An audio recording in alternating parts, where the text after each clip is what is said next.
Au commencement, Dieu le Créateur a fait le monde par sa parole puissante.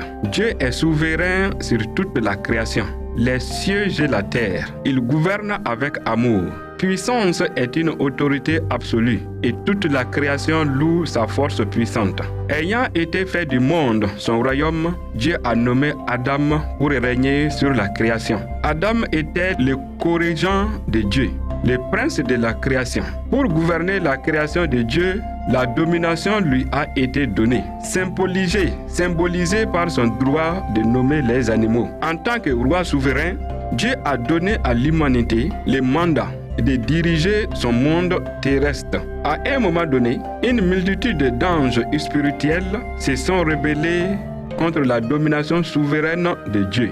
Satan, l'adversaire, a mené la mutinerie. Le diable a comploté pour étendre son pouvoir illégitime sur la terre en plaçant l'humanité sous son règne. Le serpent rusé a trompé Adam et Ève pour qu'ils quittent le royaume de Dieu et entrent dans son domaine. Les forces rebelles ont soumis les humains. La famille d'Adam a perdu sa position de pouvoir et d'autorité dans le monde. Satan est maintenant le chef de facto du monde. Il est devenu le nouveau prince. Nous sommes nés dans son royaume.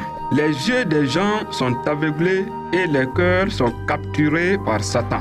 Le péché, l'attaque spirituelle et l'idolâtrie asservissent les âmes humaines aux forces des ténèbres. Pour récupérer la souveraineté ultime sur son royaume, Dieu a choisi Israël pour être son instrument spécial dans la bataille spirituelle. Par une relation d'alliance avec Israël, Dieu étendrait sa domination à toutes les nations. Quand Israël a été opprimé en Égypte, Dieu a confronté les dieux égyptiens pour libérer son peuple de l'esclavage de Pharaon.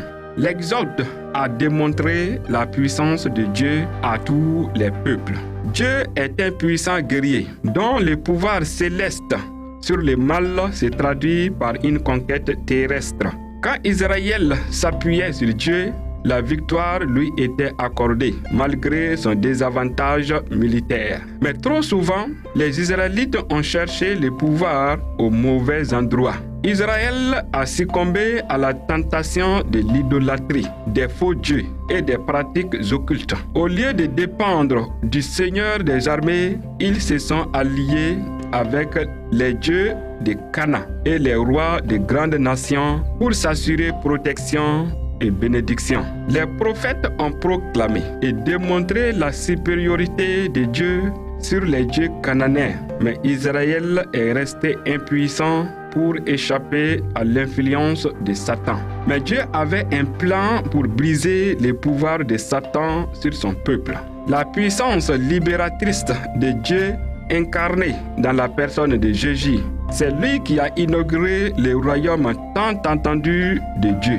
Entièrement rempli de l'Esprit de Dieu, Jésus a résisté à l'offre de Satan de co-régner avec lui. Il est resté soumis à la mission de Dieu pour démanteler le royaume de Satan. À une échelle sans précédent, Jésus a délivré des personnes retenues captives par Satan, en guérissant les malades, en ressuscitant les morts et en chassant les démons. Jésus a désarmé Belzébuth pour piller son royaume et libérer les captifs. Parce que Dieu était avec lui, Jésus a sauvé tous ceux qui étaient sous le pouvoir du diable. Les puissances du mal pensaient que tuer le Fils de Dieu consoliderait leur autorité dans le monde. Leur plan s'est retourné contre eux. La mort de Jésus-Christ a été le coup de grâce aux forces du mal. La croix a désarmé les pouvoirs et les autorités et a triomphé d'eux publiquement. Puis, en démonstration ultime de sa puissance divine, Dieu a ressuscité Jésus. Jésus est ressuscité des morts, accédant à une position de pouvoir et de domination bien supérieure à tout règne et à toute autorité. Les gens doivent maintenant se tourner des pouvoirs obscurs et se soumettre à Jésus comme Seigneur. Ceux qui croient en Jésus sont transférés du royaume des ténèbres au royaume de la lumière. Dieu nous élève avec Christ et nous fait asseoir avec lui dans le royaume céleste, afin que nous ayons aussi un pouvoir et une domination bien supérieure à toutes les autres autorités. La grâce de Dieu rétablit notre position d'autorité dans le monde. Nous sommes co-héritiers avec Christ. Avec un accès constant à l'Esprit de Dieu, nous résistons maintenant fermement contre Satan. Bien que Satan continue à rôder comme un lion à l'affût, Jésus nous protège de son influence diabolique, alors que nous affirmons notre identité et notre autorité dans les fils oints de Dieu. Dieu bénit les chrétiens de toute bénédiction spirituelle dans le royaume céleste, rendant la magie noire et la pratique occulte spirituellement insignifiante. Alors que les chrétiens marchent selon l'Esprit de Dieu dans la foi et l'amour, nous conquérons l'ennemi et nous libérons les hommes de l'esclavage du péché. La bataille se termine lorsque Dieu lie les forces de Satan puis gouverne le monde depuis son trône pour l'éternité par son peuple.